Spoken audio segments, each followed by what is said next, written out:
ఎఫ్ఆర్సీఏ ఈ ఫండ్ని బీజేపీ ప్రతిపాదించింది, కానీ మిగతా పార్టీలు వేరే వాళ్ళు ఎవరైతే వాళ్ళలో అపోజ్ చేస్తున్నారు. ఎందుకు అంటే దాన్ని ఎందుకు రానియకుండా అపోజ్ చేస్తున్నారు?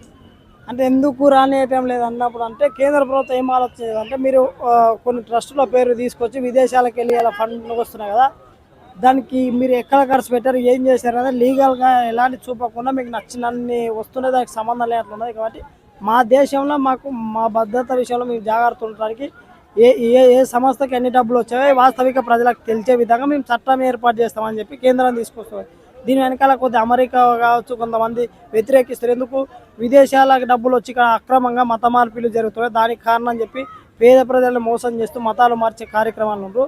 కాబట్టి ఈ డబ్బుని నియంత్రించాల్సిన అవసరం ఉంటుంది. అది ఒకవేళ వాస్తవిక ఒక ట్రస్ట్కి తెచ్చినప్పుడు ఆ ట్రస్ట్ కోసం ఖర్చు పెడుతురా, దాన్ని వేరే రకంగా వాడుకుంటున్నారా, లేక బ్లాక్ మనీని బయట కూడా ఆ రకంగా మారుస్తున్నారు, రకరకాల క్వశ్చన్లు. కాబట్టి అది దేశ భద్రత విషయంలో మంచి పరిణామం. దీన్ని వ్యతిరేకించేది ఏంటంటే దొంగల్లాగా అక్రమ నిధులు తీసుకొచ్చుకొని ఇక్కడ రకరకాల తప్పుడు చేస్తారు. దానికోసమే బీజేపీ ఒక చట్టం చేస్తున్నారు. దీన్ని కొంతమంది ఎందుకు వ్యతిరేకిస్తారంటే దీన్ని వీళ్ళకి ఫండ్స్ వస్తున్నాయి. ఇలా రాజకీయ పార్టీలకు కూడా విదేశాలకు వెళ్ళి ఫండ్స్ వస్తున్నాయి.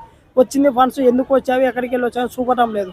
కాబట్టి దాన్ని రకరకాల దానికి వాడుతారు. కాబట్టి ఏ సంస్థ పేరు మీద వచ్చిందో ఆ సంస్థనే వాడుకోవాలి, ఆ సంస్థకు సంబంధించిన పనుల కోసం వాడుకోవాలన్న దానికోసం చేస్తారు. దీన్ని కొంతమంది దుర్మార్గమైన పార్టీలు కావచ్చు నాయకులు వ్యతిరేకిస్తారు, ఎందుకంటే వాళ్ళకి ఇబ్బందులు జరుగుతున్నాయి. అది ఇప్పుడు దీనివల్ల చర్చలు కానీ మసీదులు కానీ టెంపుల్స్ కానీ వాటి మీద ప్రభావం పడే అవకాశం? ఇప్పుడు ప్రభావం ఏం లేదన్న. ఇప్పుడు నువ్వు సపోజ్ నువ్వు జాబ్ చేస్తున్నావు ఒక సంస్థలో, నీకు నెలకు ₹1,00,000 శాలరీ వస్తున్నావు. నీ గవర్నమెంట్కి నీకు తెలుసుగా ₹1,00,000 శాలరీ వస్తుంటే నువ్వు ₹1,00,000 సపోజ్ 50,000 నీ వ్యక్తిగత ఖర్చులకు లేదంటే పక్కకి వేసుకుని మిగతా 50,000 నీ సొంత ఖర్చులకు వ్యక్తిగతంగా వాడతావు కదా, ఈ రకంగా అంతే వస్తున్నా. లేక నీవు ₹1,00,000 పేరు మీద 2 లక్షలు ఇంకేమన్నా నీ దాంట్లో వేసి తీసుకుపోతున్నా తెలియదు కదా. ఈ రకంగా ప్రభుత్వం అనే ఒక నియంత్రణ చట్టం ఉంటుంది. ఎందుకంటే ఎవరికి ఎంత పోయింది, ఏదైనా ట్రస్టులు ఉన్నాయి కదా, మసీదులు ఉన్నాయి కదా, వాళ్ళకి బయట విదేశాల ఫండ్స్ వస్తున్నాయి, ఏ ఉపయోగంతో చేస్తారు, వేసిన డబ్బులు ఎక్కడ పోతున్నాయి అనేది చూడటానికి మాత్రమే ఉంటుంది. అది మంచిది కదా. మన దేశంలో మన చట్టం చేసుకుంటే ఎవడో అమెరికా ఇంకోటి ఎందుకు చెప్తారు. కాబట్టి ఇక్కడ కాంగ్రెస్ వాళ్ళు కావచ్చు మిగతా పార్టీలు ఏంటంటే అడ్డగోలిగే ఇట్లాంటి తప్పుడు పనులు చేస్తారు. కాబట్టి వాళ్ళ వ్యతిరేకత ఇస్తారు దీన్ని అని నేను అనుకుంటున్నాను. ఇంకో విషయం ఏంటంటే కొన్ని కుట్రలు తగ్గిపోతాయి దీనివల్ల. ఏంటంటే దేశాల్లో విచ్ఛిన్నం జరగడానికి కారణం ఉన్న క్రిస్టియన్స్ ఉన్నారు, వాళ్ళు ఒక్కొక్క ఫండ్స్ వస్తాయి, వాళ్ళని అన్ని అరికట్టాలంటే నేను అన్నది ఏంటంటే అక్రమంగా వచ్చిన డబ్బుని అరికడతాయి.